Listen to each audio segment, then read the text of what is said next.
வாழ்க்கையில விழுகிறது சகஜம். ஆனால் திரும்ப எழும்பிடணும். திரும்ப திரும்ப விழக்கூடாது.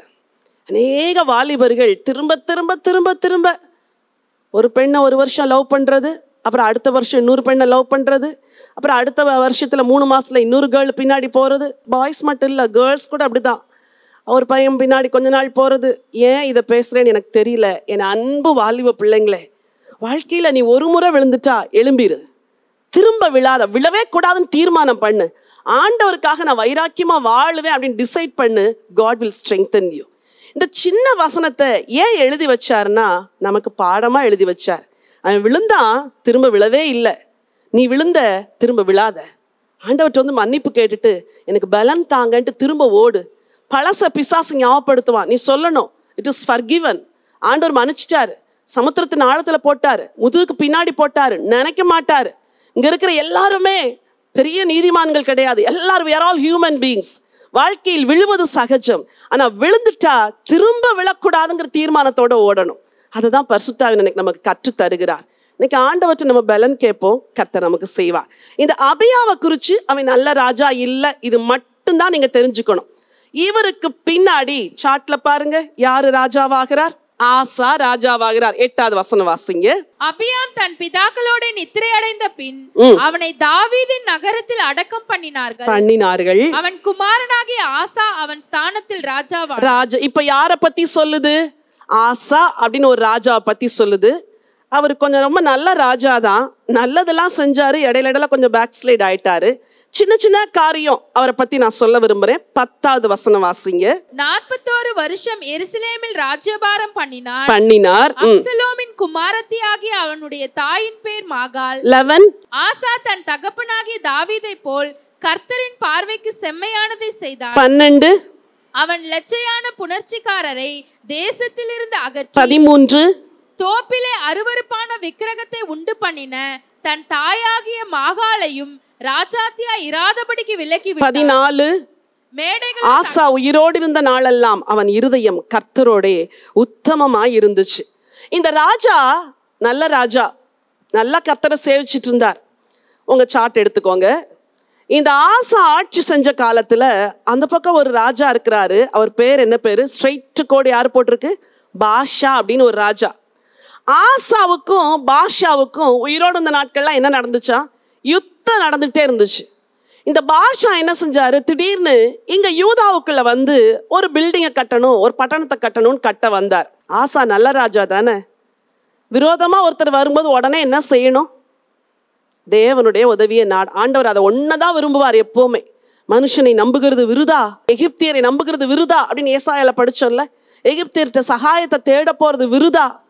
அப்போ இஸ்ரவேலின் ராஜா சண்டைக்கு வரும்போது ஆண்டவற்றை போய் தேடுறதுக்கு பதிலா சீரியாவுடைய ராஜா, அவர் பேரு பெனாதாத். என்ன பேரு?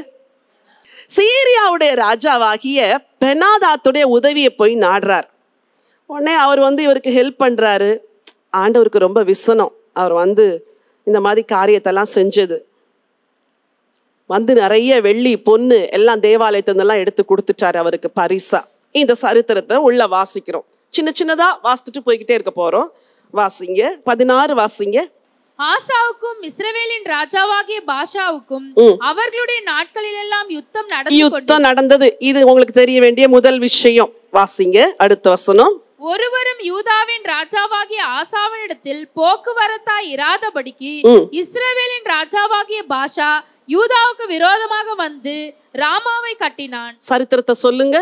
இஸ்ரவேலின் ராஜாவாகிய பாஷா எங்க வராரு? யூதாவுக்குள்ள. அங்கேயும் இருந்து மக்கள் இங்க வந்துடக்கூடாதுன்ட்டு யூதா பட்டணத்துக்குள்ள வந்து என்னத்தை கட்டுறாரு சொல்லுங்க? ராமா யாருடைய பட்டணம்?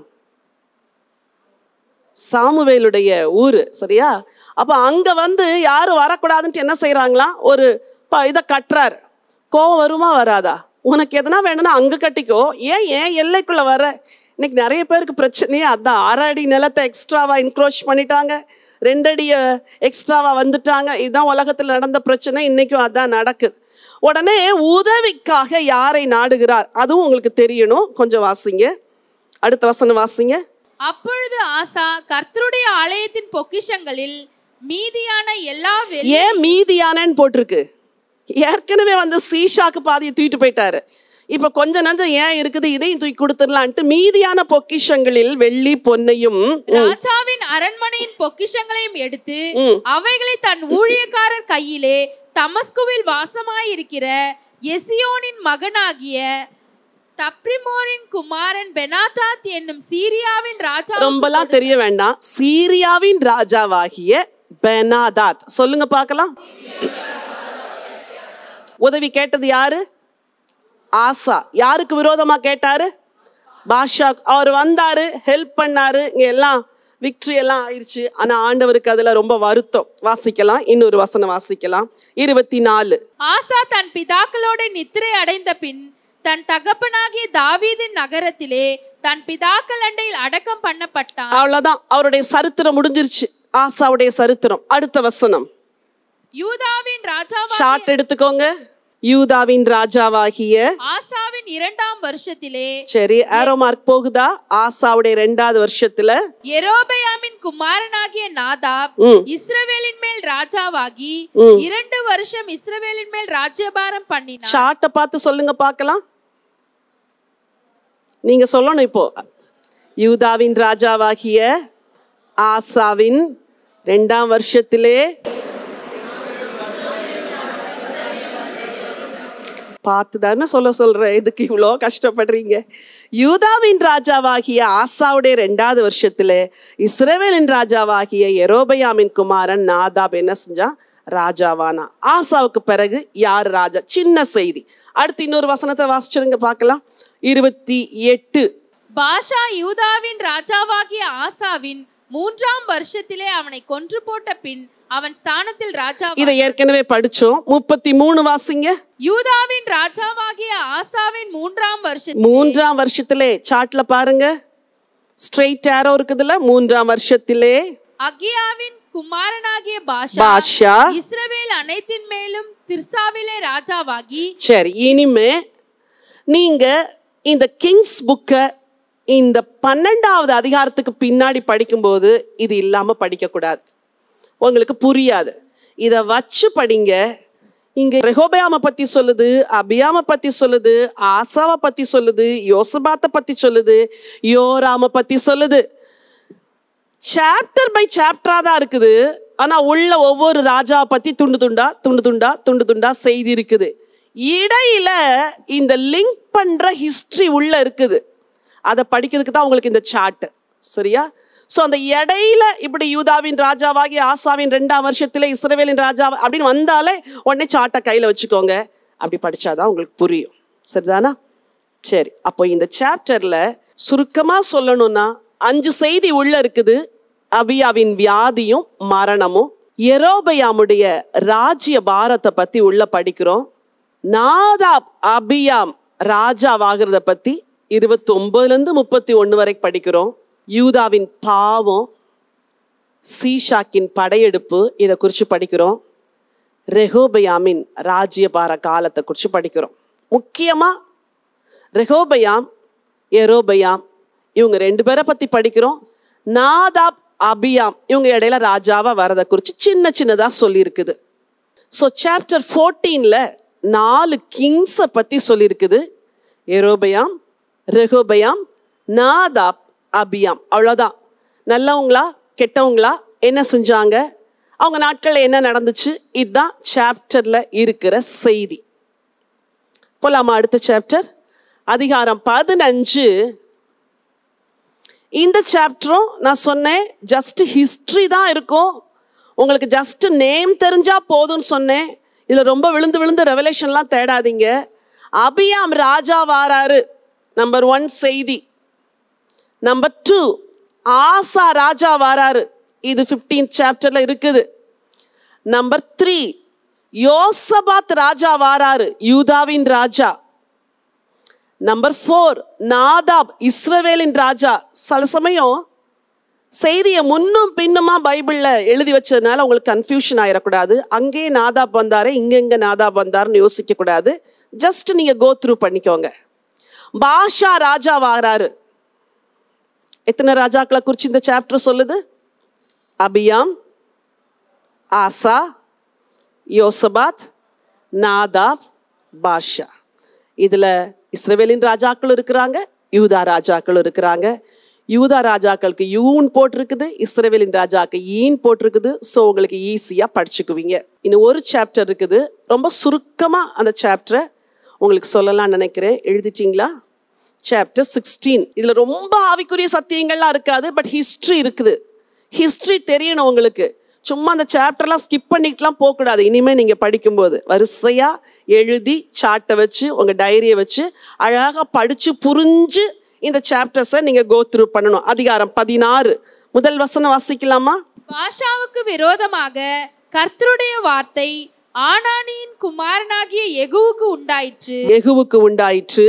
அவர், நான் உன்னை தூளிலிருந்து உயர்த்தி உன்னை என் ஜனமாகிய இஸ்ரவேலின் மேல் தலைவனாக வைத்திருக்கையில் நீ யெரொபெயாமின் வழியிலே நடந்து என் ஜனமாகிய இஸ்ரவேல் தங்கள் பாவங்களால் எனக்கு கோபம் உண்டாக்கும்படி அவர்களை பாவம் செய்ய பண்ணுகிறபடியினால் இதோ நான் பாஷாவின் பின்னடியாரையும் அவன் வீட்டாரின் பின்னடியாரையும் அழித்து போட்டு உன் வீட்டை நேபாத்தின் குமாரனாகிய யெரொபெயாமின். ரொம்ப ஒரு பனிஷ்மெண்ட்டை சொல்றாரு. யாருக்கு?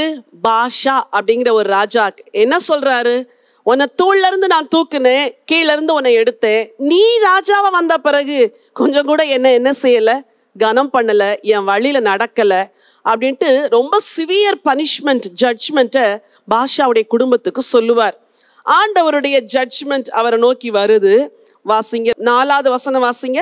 பாஷாவின் சந்ததியிலே பட்டணத்தில் சாகிறவனை நாய்கள் தின்னும், வெளியிலே சாகிறவனை ஆகாயத்து பறவை. ஏன் இந்த ஜட்ஜ்மெண்ட்? வசனம் 7. பாஷா தன் கைகளின் செய்கையால் கர்த்தருக்கு கோபம் உண்டா. அதேதான் எல்லா ராஜாக்களும் என்ன செஞ்சாங்களோ அதே தான் இவரும் செஞ்சார். கைகளின் செய்கைகள், கைகளின் கிரியைகள், தேவனுக்கு கொடுக்க வேண்டிய கனம் கொடுக்கப்படாம கைகளின் கிரியைகளுக்கு கனம் கொடுக்கப்படும் பொழுது ஆண்டவர் அவருக்கு முடிவு கொண்டு வந்துட்டார். சுருக்கமா சொல்லணும்னா, நல்ல ராஜா இல்ல, கெட்ட ராஜா, அவ்வளவுதான் செய்தி. இவ்வளவு தெரிஞ்சா போதும். அவருடைய முடிவை பத்தி வாசிக்கலாம். 6வது வசனம் வாசிங்க. பாஷா தன் பிதாக்களோட நித்திரை அடைந்து சரி திர்சாவில் அடக்கம் பண்ணப்பட்டார். அவன் குமாரனாகிய ஏலா அவன் ஸ்தானத்தில் ராஜா. சாட்ல பாருங்க, பாஷாக்கு அடுத்து யாரு ராஜாவா வந்திருக்கிறாரு? ஏலா ராஜாவா. இதை நீங்க நல்லா தெரிஞ்சு, இந்த ஒரு சாப்டர் கொஞ்சம் உங்களுக்கு குழப்பமா இருக்கும், நான் தெளிவா சொல்லித்தரேன். 8வது வசனம் வாசிங்க. யூதாவின் ராஜாவான ஆசாவின் 26ஆம் வருஷத்திலே சரி பாசாவின் குமாரனாகிய ஏலா இஸ்ரவேலின் மேல் திர்சாவிலே ராஜாவாகி 2 வருஷம் அரசாண்டான். சாட்ட பாருங்க, நீங்களே சொல்லுங்க. யூதாவின் ராஜாவாகிய ஆசாவின், சத்தம் வரலையே, 26வது வருஷத்திலே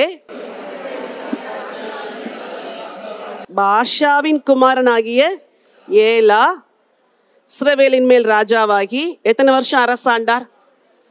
இது மட்டும் தெரிஞ்சா போதும். பாஷா கெட்ட ராஜாவா இருந்தாரு, மறிச்சிட்டாரு. அவருக்கு பிறகு ஏலா ராஜாவானார். சரி, ஒரு வசனத்தை வாசிங்க. 9வது வசனம் வாசிங்க.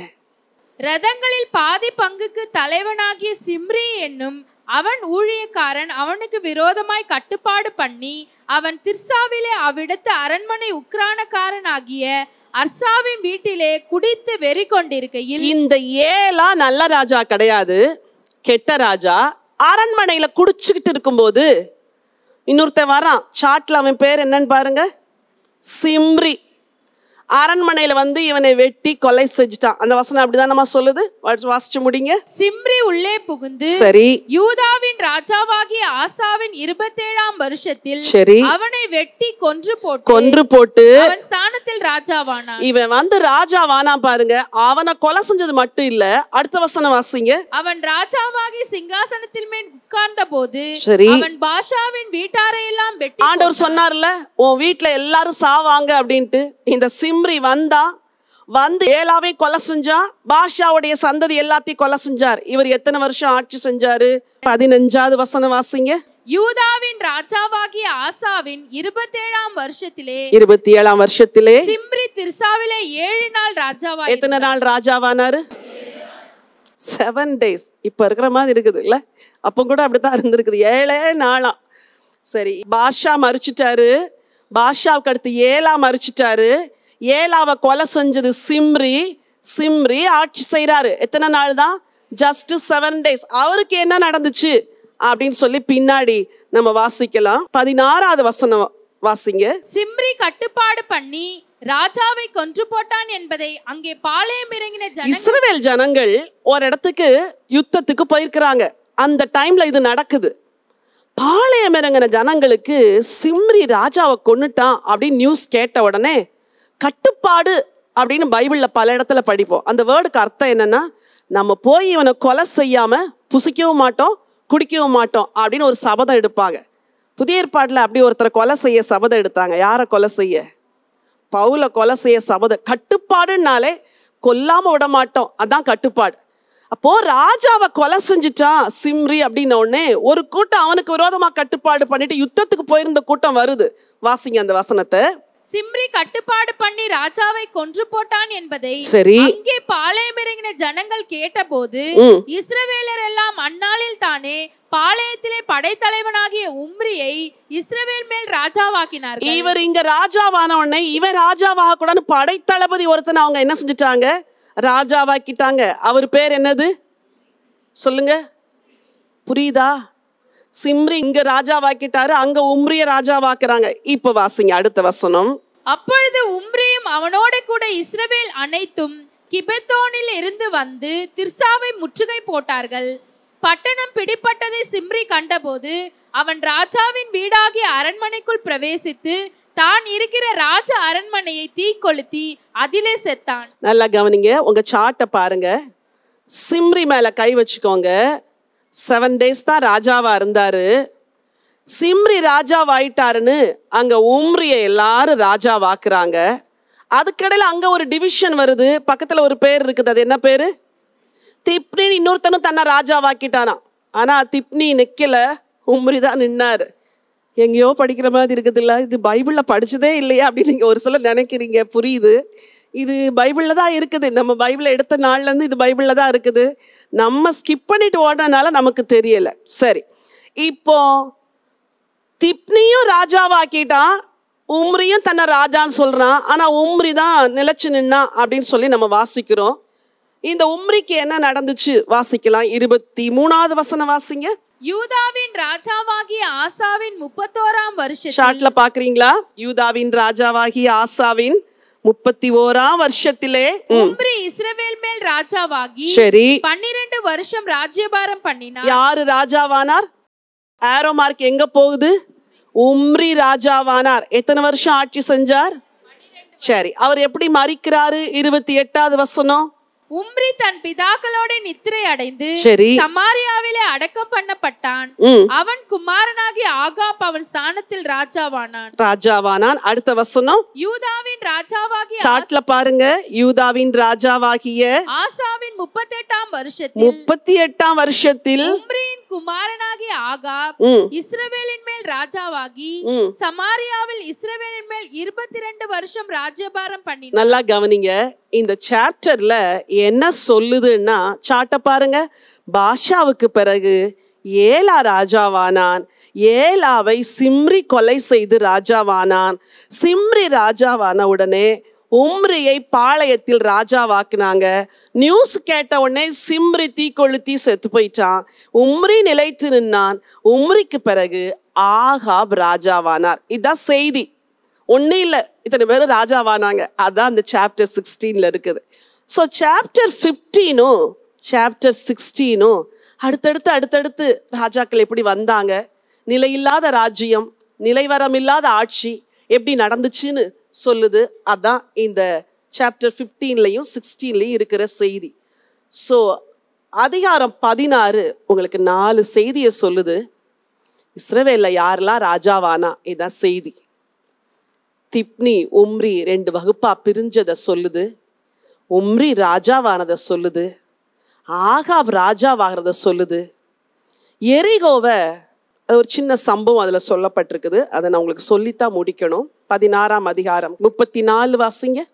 அவன் நாட்களில் யார் நாட்களில்? 33 வாசிங்க. ஆகாப் ஒரு ஆகாபி நாட்களில் பெத்தேல் ஊரானாகிய ஈயேல் எரிகோவை கட்டினான். கர்த்தர் நூனின் குமாரனாகிய யோசுவாவை கொண்டு சொல்லியிருந்த வார்த்தையின்படியே அவன் அதன் அஸ்திபாரத்தை போடுகிற போது அபிராம் என்னும் தன் மூத்த குமாரனையும் அதன் வாசல்களை வைக்கிற போது செகூப் என்னும் தன் இளைய குமாரனையும் சாக கொடுத்தான். திப்னிய பத்தி சொல்லுது, உம்ரிய பத்தி சொல்லுது. உம்ரிக்கு பிறகு ஆகாப் ராஜாவானார். நீங்க வீட்டுல போய் வாசிச்சுக்கோங்க, 28 33 வரைக்கும். ஆகாப் எவ்வளவு பொல்லாத ராஜாவா இருந்தான், அவன் எப்படி கர்த்தருக்கு விரோதமா செஞ்சான். அடுத்த சாப்டர்ஸ்ல அது ரொம்ப சொல்லப்பட்டிருக்கும், அடுத்த கிளாஸ்ல அதை படிப்போம். அவன் நாட்கள்ல எரிகோவை சபிச்சிட்டாங்க, இதை கட்டுற நாட்கள்ல சாவாங்க அப்படின்னு யோசுவா அன்னைக்கே என்ன சொல்லிட்டாரு, ஒரு சாபத்தை விட்டுட்டார். என்ன ஒரு தைரியமா! அவன் நாட்கள்ல எரிகோ பட்டணத்தை கட்டுறதுக்கு இவன் என்ன செஞ்சார்? அது என்ன என்னைக்கோ ஒரு நாள் சொன்னாங்க. வேதம் என்னைக்கோ ஒரு நாள் சொன்ன வார்த்தை இல்லை, இன்னைக்கும் ஜீவனுள்ள வார்த்தை. அன்று சீனாய் மலையில கொடுத்த வார்த்தை இன்னைக்கும் ஜீவனுள்ள வார்த்தை. 2000 வருஷத்துக்கு முன்னாடி இயேசு சொன்ன வார்த்தை இன்னைக்கும் ஜீவனுள்ள வார்த்தை. Bible is not a old book. Bible ஒரு பழைய புஸ்தகம் கிடையாது, அது இன்னைக்கும் ஜீவனுள்ள ஒரு புத்தகம். இன்னைக்கும் அது நம்மோடு கூட பேசுகிறது. அன்றைக்கு சொன்ன பிரமாணம் தான் இன்னைக்கும். அதனால என்னைக்கோ சொன்னாங்க, அது முடிஞ்சு போச்சுன்ட்டு இவங்க கட்ட ஆரம்பிச்சாங்க பாருங்க. கரெக்டா யாரு கட்டினானோ அவங்க பிள்ளைங்களை என்ன செஞ்சாங்க, இழந்து போனாங்க. ஸோ இந்த அதிகாரம் 15 16 நிலையில்லாத இஸ்ரவேலின் ராஜ்யபாரம், நிலையில்லாத ராஜாக்கள், அவங்க வாழ்க்கை, அவங்க எப்படி கெட்டவங்களா வாழ்ந்தாங்க, இதைத்தான் சொல்லுது. இந்த 5 அதிகாரம் 12 13 14 15 16 இதில் சொல்லப்பட்ட சம்பவங்கள் ஒருவேளை சரித்திர சம்பவங்களா இருந்தாலும் இதுக்குள்ள இது இருக்குன்னு தெரியாமலே நம்ம வாழக்கூடாதுங்கிறதுக்கு தான் இன்னைக்கு இதெல்லாம் உங்களுக்கு சொல்லி தந்திருக்கிறேன். ஒவ்வொரு ராஜாக்கு பிறகு இன்னொரு ராஜா, இன்னொரு ராஜா, இன்னொரு ராஜா, நிலையில்லாத ஆட்சி. இப்படி தேசம் பின்வாங்கி பின்வாங்கி பின்வாங்கி அந்த நாட்களில் தான் மக்கள் சிறைப்பட்டு போனாங்க. நம்முடைய வாழ்க்கையில கூட இன்னைக்கு ஒரே ஒரு காரியத்தை உங்களுக்கு ஹைலைட் பண்ண விரும்புகிறேன். உங்கள் லைஃப்ல பின்மாற்றம் அப்படின்னு ஒன்று வந்துச்சுன்னா, அது ஹோல்டு எடுத்துச்சுன்னா நம்மளை கடைசி வரைக்கும் நரகத்துக்கு கொண்டு போய் சேர்க்கிற வரைக்கும் நம்மளை விடவே விடாது. நட்சத்திரங்களை போல பிரகாசித்த அநேகரை சர்ப்பம் வாழ்நாள சுருட்டி கீழே போட்டுச்சு அப்படின்னு வேதத்தில் வாசிக்கிறோம். நீங்க ஷைனிங் ஸ்டாரா ஒரு காலத்துல இருந்தீங்கன்னா நீங்க மறிக்கிற வரைக்கும் ஷைனிங் ஸ்டாராவே இருந்துடணும். வயது கூடலாம், பலன் குறையலாம், கண் பார்வை இழக்கலாம், ஆனா உங்க வாழ்க்கையில பின்மாற்றம் வரக்கூடாது. இஸ்ரவேல் தேசத்துல பின்மாற்றம் வந்து மக்களை இழுத்துட்டு போயிடுச்சு. ஆண்டவற்றை பயந்து, ஆண்டவரே இந்த ராஜாக்கள்லாம் விழுந்து போன மாதிரி நாங்க எங்க வாழ்க்கையில விழுந்துடக்கூடாது. தாசனாகிய தாவீது உண்மையும் உத்தமமா நம்ம சேவிச்சது போல நாங்களும் சேவிக்கணும், எங்களுக்கு உதவி செய்யுங்கன்னு கேட்போம். கர்த்தர் நிச்சயமாய் நமக்கு உதவி செய்வார். ஹல்லேலூயா. தயவு செய்து ஒரு நிமிஷம் இருக்கிற இடங்களில எல்லாரும் எழும்பி நிற்கும்படியா கேட்கிறேன். ஒவ்வொரு ராஜாவையும் நம்பி தூளில் கிடந்தவர்களை தூக்கி எடுத்து தேவன் ராஜாக்களாய் வைத்தார். யெரொபெயாம் எங்கேயோ எகிப்திலே முகவரி இல்லாதவனாய் இருந்தான். அவன் அழைக்கப்பட்டு வந்து 10 கோத்திரங்களை ஆண்டவர் அவன் கையில கொடுத்தார்.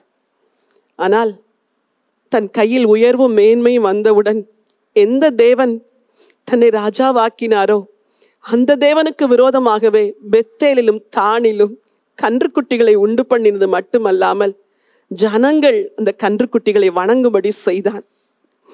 வாயை திறந்து ஆண்டவர்கிட்ட சொல்லலாம், எங்க வாழ்க்கையில இப்படி பின்மாற்றம் வரக்கூடாது ஆண்டவரே, எங்களை எவ்வளோ மேலான நிலைமையில வச்சிருக்கிறீங்களோ அதே நிலைமையில நாங்க இருக்கணும் ஆண்டவரே.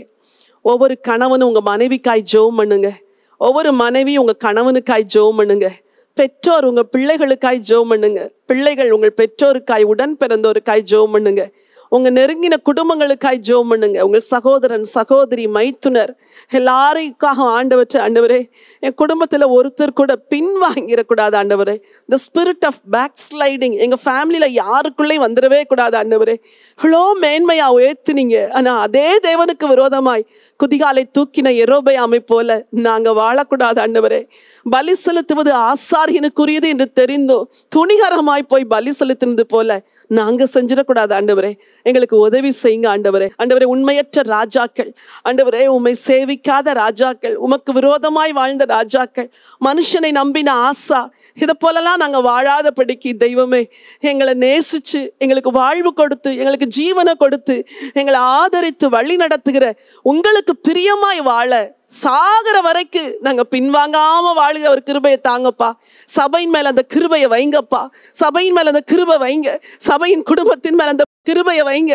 எங்க குடும்பத்துல ஒரு பிள்ளை கூட பின்வாங்க கூடாது ஆண்டவரே. ஒரு பிள்ளை கூட பாவத்துல விழுந்து விடக்கூடாது ஆண்டவரே. ஒரு புருஷனும் ஒரு மனைவியும் உங்களை விட்டு தூரமா போகக்கூடாது. இளம் வாலிபர்கள் உங்களை விட்டு தூரமா போயிடக்கூடாது ஆண்டவரே. உங்களை சேவிக்கிறவர்களாய் வாழணும்ப்பா.